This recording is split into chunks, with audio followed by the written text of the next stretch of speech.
Listen to the pulsar star sound captured by NASA's space-based observatories.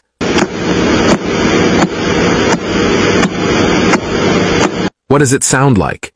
Isn't it just like knocking on a door? The interesting part is that this star is mentioned in the Noble Quran with the name Tariq. The word Tariq means someone who knocks on a door, hitting something hard to make noise.